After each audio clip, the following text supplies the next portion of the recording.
E aí pessoal, povo das teclas, tudo bem com vocês?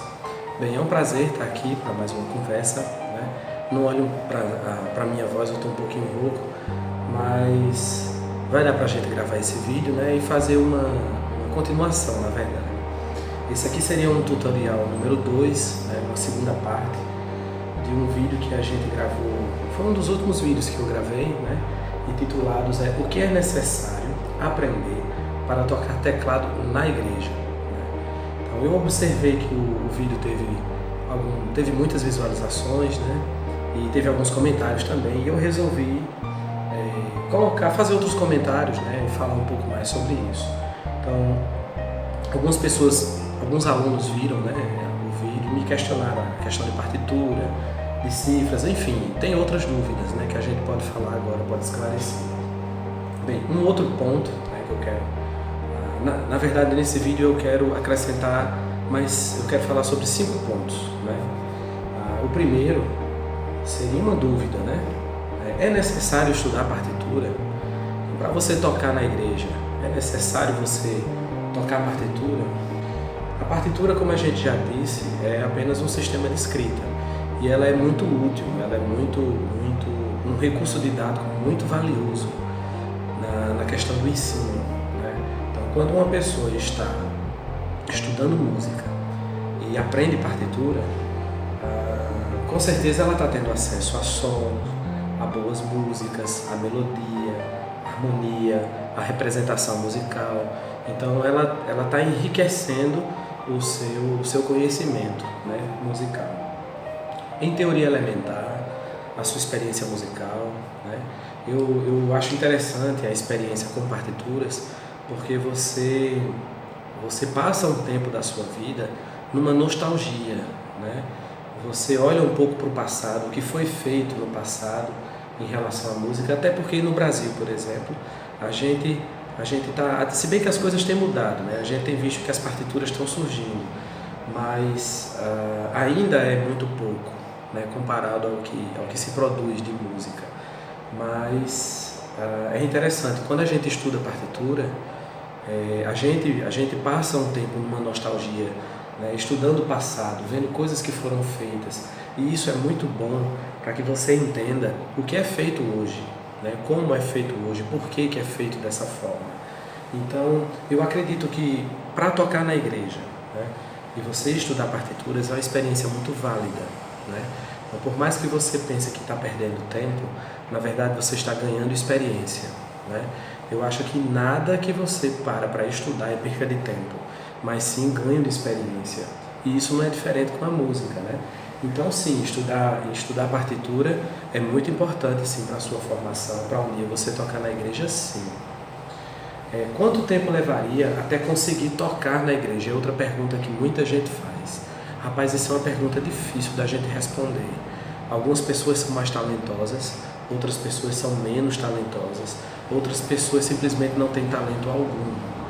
E todas essas 3 situações, elas são problemáticas, elas têm os seus problemas e elas têm as suas vantagens, né? O músico, a pessoa, o estudante, né, que ele tem facilidade, que ele tem vocação, todo professor há de concordar, o cara é teimoso pra caramba, né? Quando a gente tenta explicar as coisas para essa pessoa, fala um pouquinho de teoria, o cara trava, não quer estudar, quer resolver tudo de ouvido. Olha, ter ouvido bom, ter ouvido absoluto é algo muito valioso e raro, né? Não é um acontecimento assim tão corriqueiro, né? É uma coisa rara. Mas é necessário que você pare para estudar os estilos musicais, é necessário que você aprenda a terminologia musical, né? Então, o tempo ele é muito relativo, né? A pessoa que é mais ou menos, ela sabe um pouquinho, sei lá, enfim, a gente não tem como definir um tempo. A pessoa que não tem vocação nenhuma, geralmente essa pessoa não toca nem no ritmo muito bem. Então assim,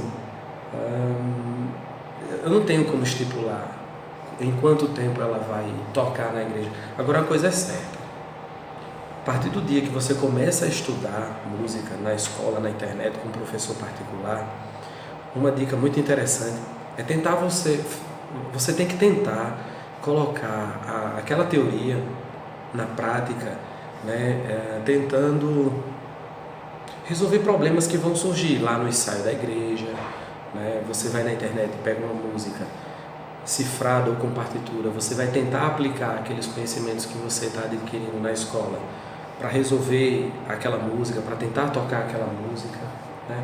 Ou seja, o aluno ele tem que ter uma visão ativa, ele tem que ter uma postura ativa. Tendo facilidade ou não, ele precisa ser ativo. Ele não pode estar esperando pelas situações, resoluções da escola, né? A escola vai direcionar tudo.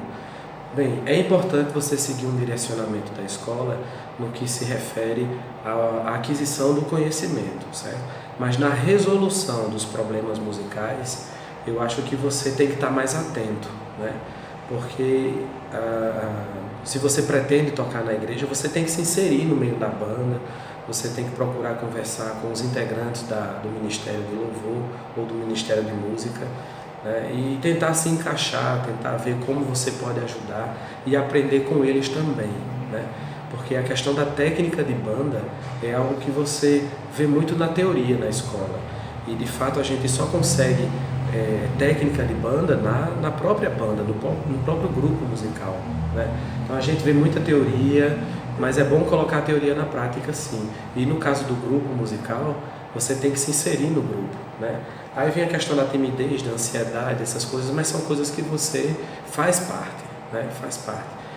Você tem que aprender a lidar com o nervosismo, com a ansiedade, essas coisas. E isso, o grupo, convívio em grupo ajuda muito. A experiência dos outros músicos, né, te traz insegurança no começo, né? Mas à medida que você vai tocando com esse pessoal, a sua insegurança vai virando experiência e essa experiência ela gera certa segurança. E mesmo nervoso, mesmo ansioso, você consegue controlar isso e transformar numa energia positiva, numa energia que vai te fazer se sentir bem tocando ali em cima, né? Então, o tempo que você vai levar para tocar na igreja vai depender muito de você, né? Vai depender da sua decisão de fazer parte, de integrar um grupo musical, aprender com eles, aprender com a escola e com as suas experiências, né? Então você se lembre, você tem que ter uma postura sempre ativa nesse sentido, né? Procurar resolver problemas com aquilo que você aprende na escola, aquilo que você aprende com os seus companheiros musicais. O terceiro ponto seria observar, imitar, aprender e criar, né? Desenvolver um histórico musical. A aquisição de experiência com músicas diversas, interpretações diversas, estilos diversos, variações e combinações entre técnicas. Bem, é um ponto um pouquinho grande, mas veja, eu comecei falando sobre observação, imitação, né, aprendizado e criação. Em outros vídeos eu já falei um pouco sobre isso, mas no processo de educação musical, ele se dá, né, ele se contempla quase que em 4 etapas, né? Primeiro a pessoa ela observa a música, ela observa outras pessoas tocando, ela observa o som. Em seguida ela imita, né? Engraçado, as crianças são assim, quando elas estão aprendendo a falar ou quando elas aprendem as primeiras frases, as primeiras palavras, elas aqui e ali elas estão cantarolando. Não sei se vocês já perceberam, mas alguns bebês, algumas criancinhas, assim que elas aprendem a falar, isso aconteceu com a minha sobrinha e aconteceu com a minha filhinha também. Elas cantarolavam, elas ficavam brincando com o ursinho delas lá e ficavam criando músicas, né? Ou seja, elas ouviam músicas no rádio, na igreja, a gente cantando, e é como se elas estivessem tentando imitar, né? Elas estão tentando aprender com os sons. Então, observar e imitar é muito importante, né? É um processo fundamental. Só que você não pode ficar apenas na observação e apenas na imitação. Aí é onde mora um perigo grande, onde muita gente chega aí no canal e faz: professor, faça aquela música tal e bote aí. né, o vídeo descendo. Eu fico muito triste quando as pessoas me pedem esse tipo de coisa. Por quê? Porque o vídeo já traz tudo pronto, né? Você só vai lá e imita. É uma imitação, é uma coisa que na minha época, quando eu estudava, isso há 25 anos atrás, não existia. A gente mal tinha internet em casa, na verdade. Então nós éramos obrigados a ir para o livro, ler, pensar, raciocinar, entendeu? Quebrar a cabeça. Era uma coisa chata, mas era uma coisa que me fazia aprender, né? Então, ficar na observação e na imitação é um processo inicial, certo? Mas você não pode ficar nisso para sempre. Você precisa aprender com a imitação.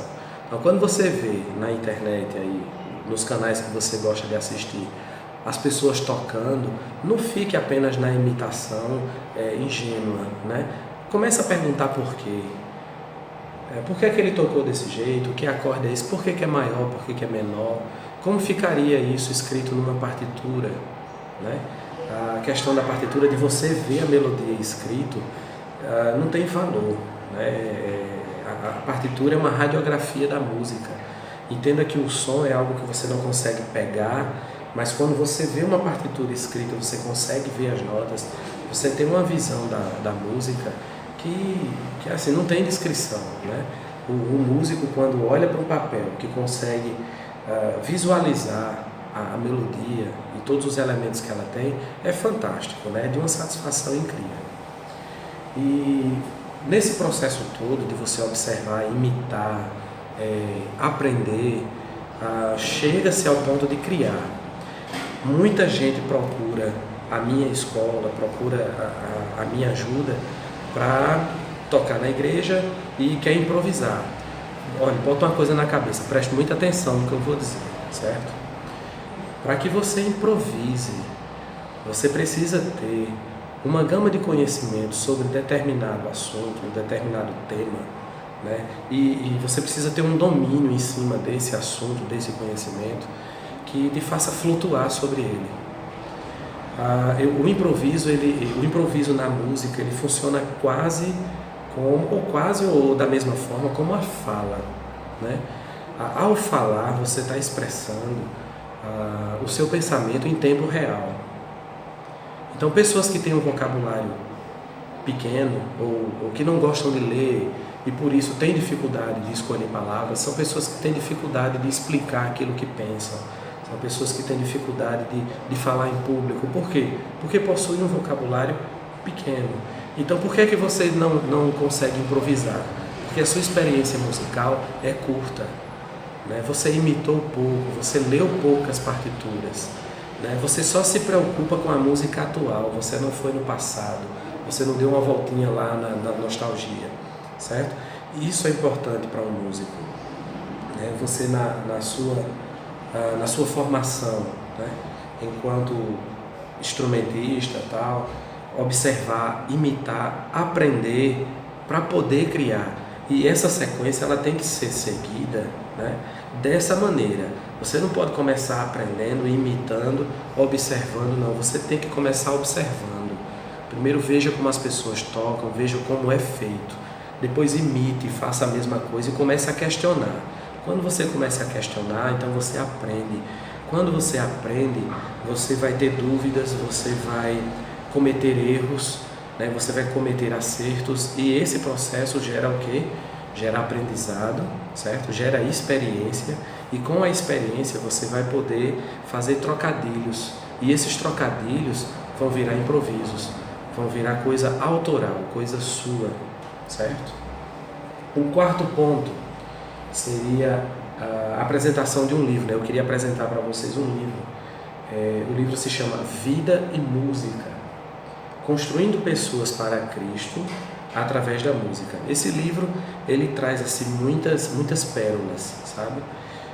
Para um músico a pessoa que já é musicista, que já toca um instrumento, que faz parte do Ministério do Louvor, seria muito interessante dar uma lida nesse livro, porque ele vai falar de disciplina, de serviço, de liderança, de estudo, ou seja, da verdadeira postura que um servo de Deus, né, como músico, ele deve caminhar, né, como ele deve proceder. Então esse livro ele é muito importante para a sua formação, tá certo? Para você que quer tocar na igreja, não esqueça, Vida e Música, construindo pessoas para Cristo através da música. Eu vou colocar na descrição do vídeo todas as referências sobre o livro, a autora, a editora, tudo direitinho, certo?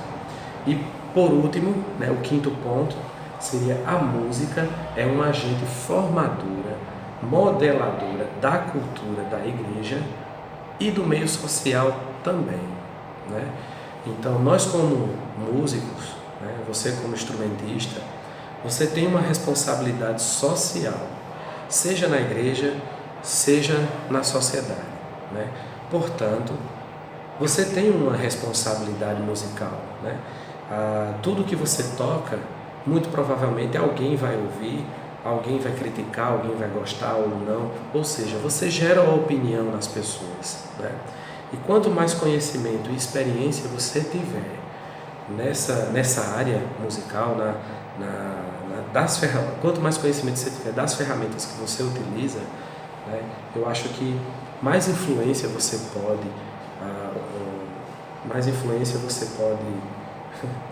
faltam palavras, eu já estou rouco, mas enfim, quanto mais conhecimento você tiver, mais poder de influência você tem, não é isso? Você vai conseguir passar suas ideias com mais facilidade, né? Você vai conseguir fazer com que as pessoas lhe escutem, né, com mais atenção, né? E elas vão gostar do que você diz, e elas vão seguir o que você diz. O que você toca na igreja, por exemplo, vai passar a ser desejado por outras pessoas. Você vai influenciar positivamente outras pessoas. Então o caminho é sempre estudar, conhecer, não se preocupar muito com o sucesso, não se preocupar muito com o que as pessoas falam, né? Pelo fato de você estar estudando. A gente sempre é muito criticado quando está diante de um instrumento estudando. As pessoas gostam de dizer que a gente está perdendo tempo, que você poderia estar fazendo outra coisa, né? Mas a gente tem que lembrar que ser músico é um privilégio, eu até digo que é divino, né? Mas não é fácil e não é muito bem visto por algumas pessoas, apesar da gente saber que 90%, 99% das pessoas gostariam de tocar um instrumento, ou ao menos de cantar, né? Bem, eu vou parar por aqui, tá certo? Eu espero ter trazido um pouco mais de informação para vocês, ter respondido aí algumas dúvidas dos alunos, né? Referente ao uso da partitura, se é importante, quanto tempo a gente leva, não é isso? Eu sei que música é algo para a vida, né? Você começa a estudar e não para nunca. É uma coisa que vai evoluindo, evoluindo. O instrumento tem sempre algo para lhe ensinar. Então seja sempre aberto para aprender, tá certo? Esteja sempre aberto a adquirir novos conhecimentos, a ler novos materiais, né? A aprender novas técnicas, a combinar técnicas, a conversar com pessoas sobre esse assunto. E procure não desistir da sua formação, de forma alguma. Não deixe que qualquer coisa venha tirar seu ânimo, né? Fazer com que você venha desistir das suas aulas de música, do seu grande objetivo, que é tocar na igreja, tocar no grupo, ou que seja um hobby, né? Procure continuar, porque a vida de músico não é fácil, mas é muito gratificante ser músico, é muito interessante levar essa influência, né? A influência positiva através dos sons, através da música, para as pessoas, para a sociedade, tá certo? Ficar bem, paz e graça, e até a próxima.